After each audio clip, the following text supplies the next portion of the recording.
अमित शाह जी, मेरा नाम उर्मिलेश है और मैं आपसे दंगा फसाद पर सवाल नहीं पूछ रहा हूं जिसके लिए आप लोगों की राष्ट्रीय अंतर्राष्ट्रीय कुख्याति है। मैं आपसे विकास पर सवाल पूछ रहा हूं जिसका आप लोग इस समय सबसे बड़ा एजेंडा लेकर चल रहे हैं। आपके गुजरात के 5-6 जिले हैं, डांग, तापी, बनासकांठा, साबरकांठा, नर्मदा, पंचमहल। योजना आयोग, गुजरात सरकार और भारत सरकार तीनों की वेबसाइट मैंने देखी, इंटरनेट पे भी छान मारा और इनमें से 2 जिलों में जाने का मुझे मौका भी मिला है एक जर्नलिस्ट के रूप में।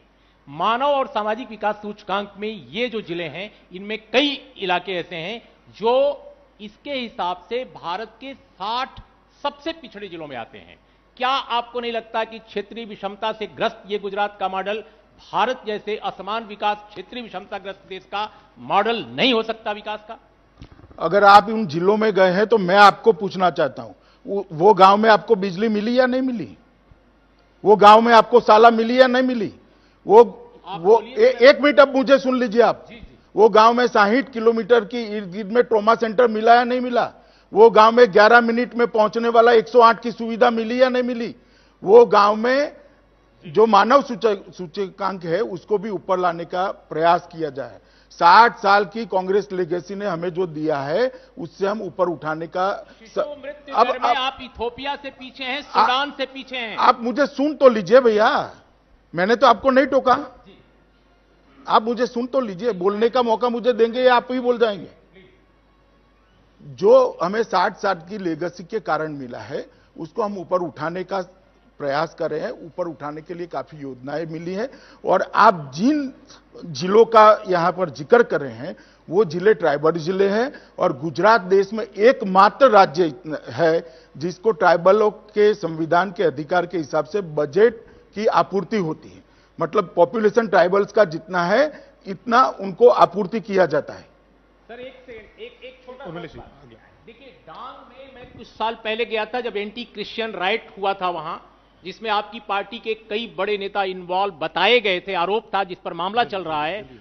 उस डांग जिले में पूरी सड़क पर पूरा जिला मुख्यालय है, एक होटल उस वक्त नहीं मिला था और आपके नेताओं के सहयोग से मुझे साबुतारा जाना पड़ा था, वहां से 70 किलोमीटर दूर रात विश्राम करने।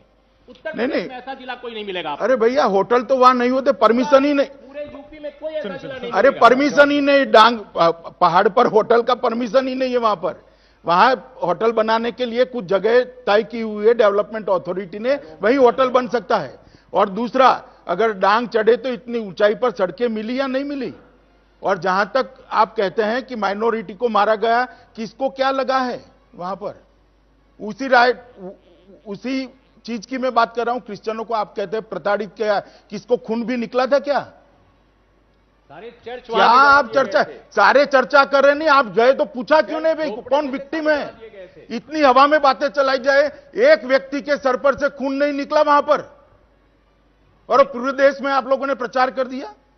ये 2009 से 2000 एक मिनट मैं माइक यहाँ पे 2009 से 2013 के जो लोकसभा में जो आंकड़े पेश किए गए घटनाओं के, दंगों के घटनाओं के, उनमें गुजरात 5वें नंबर पर है। 246 घटनाएं, 6 करोड़ की आबादी, 23 लोगों की जान गई।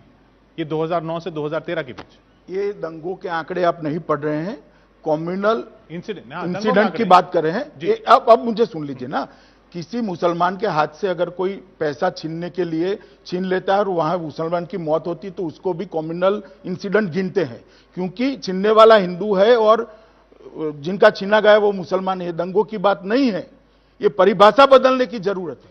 वो 2 व्यक्तियों के बीच का मामला है, कोई हिंदू मुसलमान का मामला नहीं है। आप समझ लीजिए चीना वहां जाता है जहां मुसलमान के हाथ में हो, इसका मतलब है मुसलमान के हाथ में गुजरात में कुछ है। जब आपके हिसाब से सांप्रदायिक दंगों की परिभाषा क्या है? जब पूरा मासेकर हो, नरसंहार हो, तभी वो नहीं, सांप्रदायिक दंगों की परिभाषा मैं बताता हूं। एक मिनट, 2 संप्रदाय के बीच में धर्म के आधार पर अगर कोई दंगा होता है तो वो सांप्रदायिक दंगा है। एक गाड़ी जा रही है और मुसलमान गाड़ी चला रहे, हिंदू कुचला गया तो सांप्रदायिक नहीं होता है, वो एक्सीडेंट होता है भैया। मगर हमारी जो डेफिनेशन है इसमें इंक्लूड हो जाता है।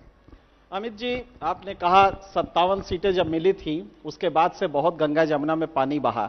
दरअसल हाल में गंगा जमुना थोड़ा गंदी भी हुई है। कई बार आपने गंगा में कुछ पॉल्यूशन कर दिया, और आप देखें कि जिस तरह रामकृपाल यादव, जगदम्बिका पाल या कांग्रेस के तमाम लोग ला रहे हैं, तो इसको पॉलिटिकल साइंस में मॉन्ग्रेलाइजेशन कहते हैं, एक दोगली राजनीति कहते हैं, क्योंकि आइडियोलॉजिकल प्योरिटी खत्म हो जाती है। ऐसे में अगर मान लीजिए कि ये वोट बढ़ाने के लिए आप कर रहे हैं, जो आपका कहना है कि इससे हमारे वोट्स बढ़ेंगे इसलिए कर रहे हैं, मान लीजिए। मैंने ऐसा नहीं कहा भैया। नहीं, ये आमतौर पे कहा जाए, अदरवाइज कोई कारण नहीं है। आप कह रहे हैं। अदरवाइज कोई कारण नहीं है, इतना जनता समझती है। हम सिर्फ ये कहना चाहते हैं, अगर मान लीजिए कि दाऊद को आप सपोर्ट करते हैं तो आपके वोट और भी बढ़ सकते हैं। क्या ये कर पाएंगे?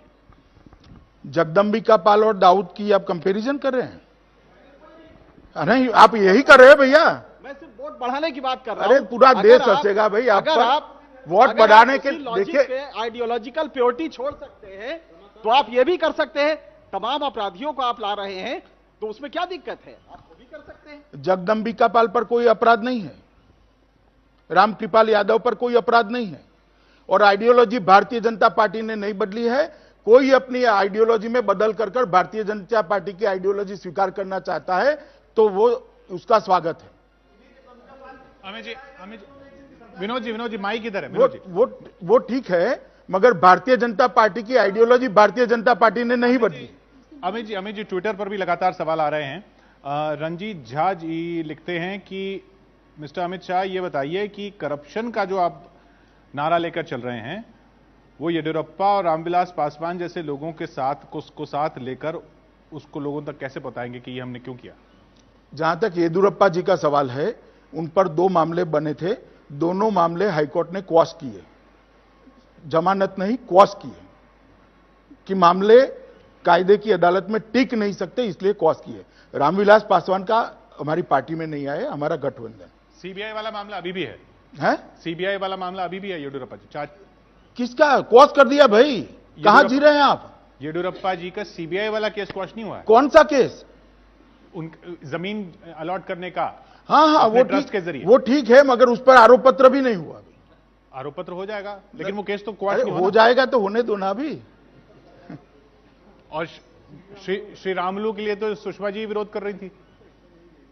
भाई, मेरे पार्टी के अंदर पार्लियामेंट्री बोर्ड में क्या होता है, मेरी पार्टी में ऊपर से बॉस कहे इसी तरह से सब सोचे, इस तरह की पार्टी नहीं। डेमोक्रेटिक पार्टी है भैया, सबकी अपनी अपनी सोच होती है और सोच को व्यक्त करने का स्वतंत्रता भी होती है। ये तो ट्विटर पे हुआ था। नहीं तो ट्विटर पे सोच व्यक्त नहीं की जा सकती क्या?